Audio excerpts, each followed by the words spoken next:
Movement press. Yo, peace out there. I got a very special guest. I'm gonna let him introduce himself. Thank you, my brother. This is Lesar here.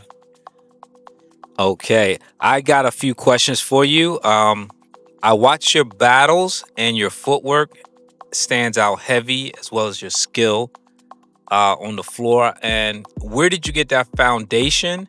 Where did it really come from? The music, the classes, the sessions with elders, or just around you? All right.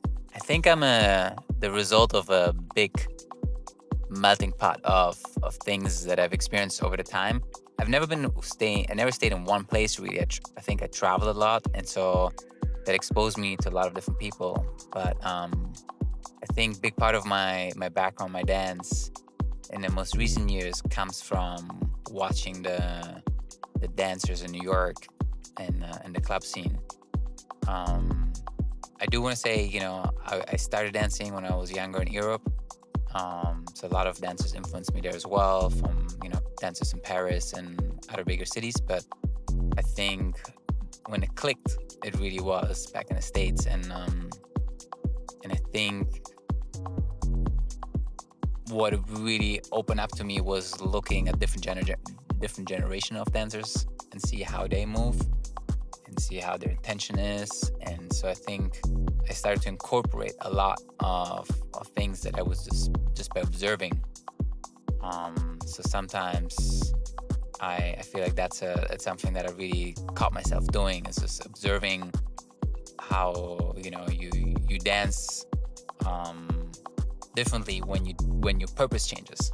And so I think I'm getting right to the point here, but I think for me, my dance has been now influenced a lot by the purpose, which is not necessarily just to battle someone, but it is to, really understand this culture and the feeling for it that I have on a personal level. And most of the times that happens really when I'm in the club, lost in the music and in the darkness. Yeah. Um, when you're dancing, it feels really like you're a student of the game, man. Like I see a lot. I see New York City deep, but I see you love it, and then of course, then I see like a lot of a real deep studying of it. What are you studying right now in your own movement? Um, I think as a dancer, we go through waves, and I think there the progression as a dancer, goes through different moments. And right now, I think the moment I am in this time right here is that for me, I'm learning to really try to be myself and trust what I have in me, and not trying to impress anyone. It's not about, trying to perform for others or please others, but it is what is in me that really, touches my heart when I feel the music, and let that go come out and trust it that that will be my message when I dance. And, there's obviously a part, that you can always improve in terms of your technique and your performance and your stamina and your, flexibility and your skill. And I still do that. Of course, I take time to practice that too, and to become stronger. And as I'm getting older, taking care of my body, but on a more spiritual or internal approach, I think that's what I'm trying to do. And I think that will, and if I trust that, I'm sure it will resonate with others as well, because now they really see you for who you are. Okay, you're teaching in New York right now, correct? I'm not actually regularly teaching. I've been teaching workshops, and it's been yeah. We in New York we say we hustle, so we try to make it work. But yeah, I definitely teach from time to time. It's not on a regular basis, but um, Yeah. What's something you're trying to give back through your classes, your workshops that maybe you didn't get early on? So actually, the main thing I'm doing right now is really I am running a session that has been given to me from a dancer called Cricket. He's been, incredible dancer. He was based in New York for a very long time. He moved out and he decided that me and Mariana, who's my other dance partner, will run the session. And it happens every Friday of the year. We always have DJs, and we have the community there that comes out. It's an incredible space. I think over time we did a pretty good job of building that so that people have just know it's happening. They come out, release, and connect with each other, grow with each other. And so I think that is definitely one that gives me a lot of joy in doing, just seeing how that can grow and how that can inspire new generations and younger people. Sometimes, people from the class might come over, stay there at the session. And then sometimes that even goes into the party later at night. So I think that's a whole progression of the night, and have just given me, a lot of purpose of just doing that. So I think, yeah, for me, it's in one way, it's giving my time to give back in the same way I had access to these spaces when I was younger. And then when I teach, maybe that's a separate story, but for me, growing up, right now I do really enjoy a lot of floor work based movement. That I don't know, when I started dancing, I didn't really had a lot of that information. I don't know what was the exact reason for it, but I really had to piecemeal it together over time by myself. And so I took capoeira. I tried to look at, old videos. I looked at the, people that come from the loft generation or other that maybe could have had that type of movement. And over time, it took me a while to really piece it together to make it work with my dance in house. So when I teach right now, I try to bring that into my classes because I feel like there's not as many doing that, and I think it's such a beautiful part being able to express that in the house way, which is, or with that music, which feels different than a lot of other footwork based movement like breaking or other styles. And so it just gets me really excited, and I try to pass that on. Okay. Speaking of battles, because battles are really prevalent right now in the community, battles can push your ego or growth. When you look back at the battles that you were in or you participated in and really dominated in it, what do you think actually made the difference? I feel like battles are just such a interesting concept because Very interesting. yeah, But they're there, they exist, and they're there to exist. No, for 100%. I think the way I take it now is, I go to a battle. It's a nice way to just kind of like do a quick check and see where you are and measure yourself. How you're progressing in your journey.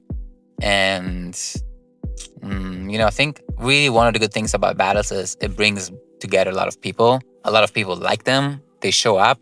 And so what I get out of it as well, just connecting with these people and being able to dance with them besides the battle itself. Then, of course, there's winning, there's losing. This dance, I mean, maybe getting too deep now, but this dance it's like, it's not just a technical thing. Like there's so much and more involved in this dance that goes beyond movement, which means that some days, if you feel okay and if you feel a certain way, maybe it'll come out, and some days it won't. So I enjoy going to battles. I think when I felt at my best is probably when I was the most carefree about it, meaning that I wouldn't actually even think to go with intent of winning, because I think that brings out a side of me that is not maybe relaxed enough. Maybe it's so it's when I go with the right spirit that really, I think, represents this culture, is when I have my best days, I have to say. And so thinking back, I remember most of the times when I actually took the W is when I approached it that way. yeah. Okay, New York has a history, pressure and opinions. How do you stay yourself in the environment without losing the roots? It's a great question. I feel like if you ask me this question again in 5 years, my answer might change. So I'm trying to, this is where I'm right now, my journey. I think it's interesting. I wasn't born in New York, and I'm not from New York. I moved there, and I connected deeply with it, and I feel very much that it's a city that feels home to me. I have a lot of different backgrounds in me, and I think New York is a lot like that for many people. And so I can just feel at home, and that gives me ease. Obviously, I'm very connected to the New York community and its club scene. So, I feel very connected to that. And I think I met a lot of people. Now, obviously, there's a part of me that, brings something from outside of New York, and which means it's not from New York, and maybe it's not, the who created this dance. But at the same time, I think this dance, what I like to see about it and what I love about it so much is that the way this originated, even in the early days, is that this was people that were, everyone brought its own story into it. Sometimes they were not easy stories. Sometimes these were, marginalized people. Sometimes these were people that were, coming through struggles. But the house club, the physical space was a space that was open to allow everyone in. And I think through that diversity and that, way of acceptance, that made the beauty of house, because you can see a lot of different influences. If you look at the dance itself, it comes from so many different roots, right? And so I think now that's just, the evolution. And so I can bring mine while still respecting where it comes from. And that is, for me, going to the elders, talk to them, understand, what that history is, where it comes from, and trying to pass that down to us.